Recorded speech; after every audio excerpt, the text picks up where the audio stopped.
husband is dying. Despite his good prognosis after the accident, he gets weaker every day. When he became unable to even say my name, I got desperate. I posted details of his condition on every forum I could find. Medical, accident survivors. I even posted it on a sketchy deep web forum called Help Yourself. That's where I got the PM from Chris. I can help you. I'll send instructions tomorrow morning. See. The next morning, I didn't get a PM. Instead, I got a letter. A real, paper envelope, tucked into my empty mailbox. After getting over the initial terror, he somehow knows where I live. I greedily opened it and read the note inside. Dear Blair. Here are the instructions. Be sure to follow them exactly, or they might find you. Then we'll have a real problem on our hands. See. Drive to the COSTCO and bring a photograph of your husband and something that is likely to have his DNA on it, like a toothbrush. Go to the refrigerated produce room in the back. You will see a red-haired woman standing there, pretending to sort through the lettuce. She will be wearing a red vest and a COSTCO badge, but don't be fooled. She is not an employee. Go up to her and ask, "Do you have organic blueberries? My son's allergic to the other kind." As long as the produce section is empty, she will smile and lead you over to the blueberries. As she picks up a box and hands it to you, she will purposefully drop it. Oh no. She'll pretend it's an accident. Play along. Such a mess. Blueberries all over the floor. She'll say, "I'll stand out there and make sure no one comes in while we wait for the janitor." No janitor is coming, of course. She will stand guard outside the produce room. Go to the right wall, where the crate of mushrooms is. Push it back towards the wall, it will roll into a small alcove.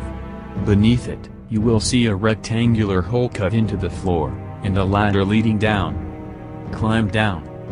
My eyes flicked to the bottom, where he had scrawled in red marker, "Warning. Read before proceeding." Don't just make a beeline for the produce section. They'll know what you're doing. Get a cart, fill it with some junk. You should blend in with the other shoppers as much as possible. For that same reason, don't wear bright colors or heavy makeup.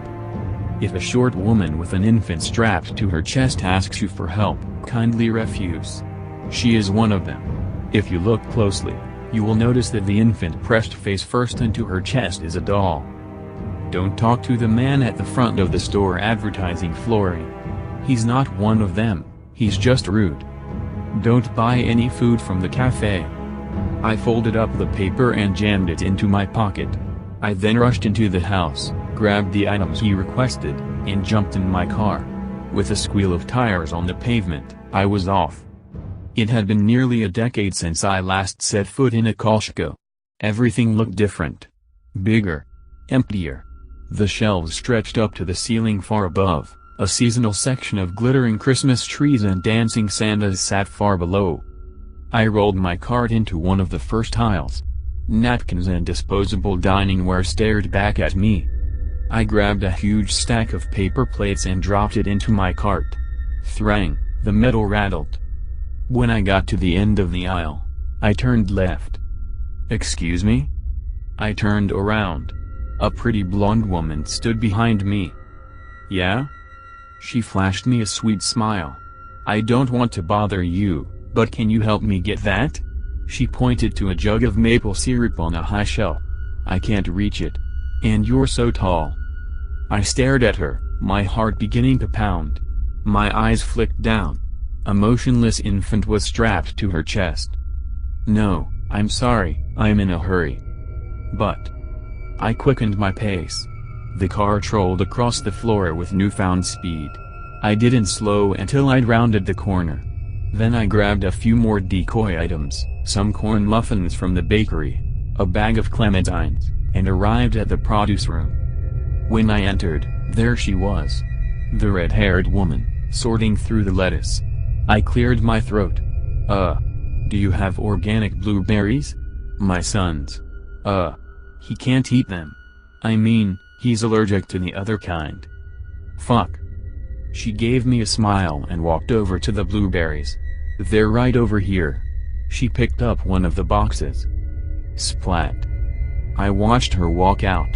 When she was firmly stationed at the entrance, I ran over to the crate of mushrooms and gave it a push. It rolled easily under my hands. With a final glance at the red-haired woman, I descended into the pit. The metal rungs were cold under my hands. They felt rough, as if covered in rust. The square of light above me shrunk, until it was little more than a twinkling star in a black sky. Smack! My feet hit the hard floor.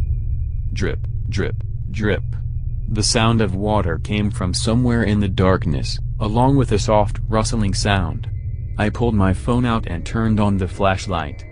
Before me was a tunnel, roughly hewn out of stone, like some strange hybrid between a basement and a cave. I walked forward.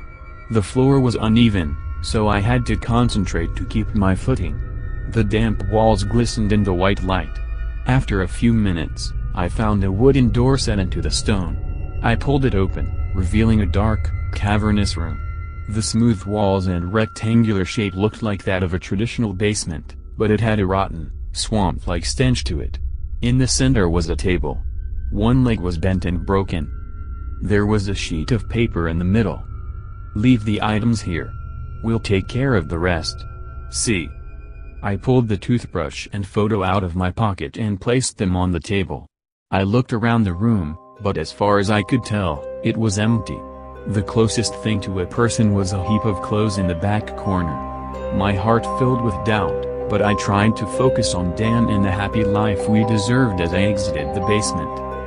Dan came home from the hospital 2 days later. That first night home, we sat on the couch in front of the TV, eating ice cream, like nothing had happened. "Guess I'm living on borrowed time," Dan said, through a mouthful of cookies and cream.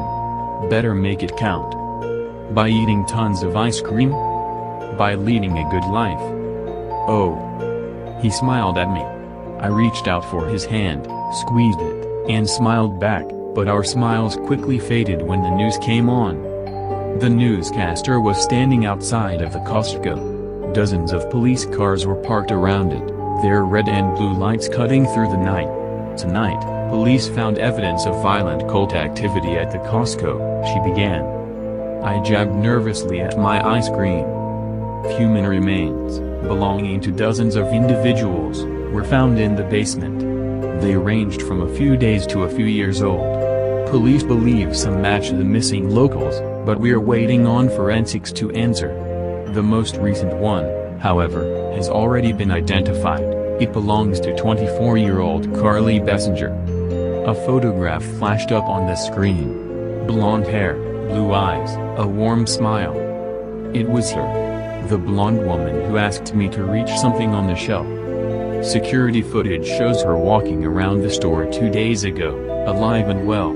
Until she entered the produce section. The reporter's voice faded. I wasn't listening anymore. Chris lied. There was no them. No woman with a doll strapped to her chest, waiting to pounce on me. No evil entity watching, thinking, plotting. He just didn't want me talking to a witness. A victim. A sacrifice. I looked over at Dan. He watched, oblivious, a generic look of concern spread over his features. I looked down at the floor, unable to watch anymore. Dan's not living on borrowed time. He's living on stolen time.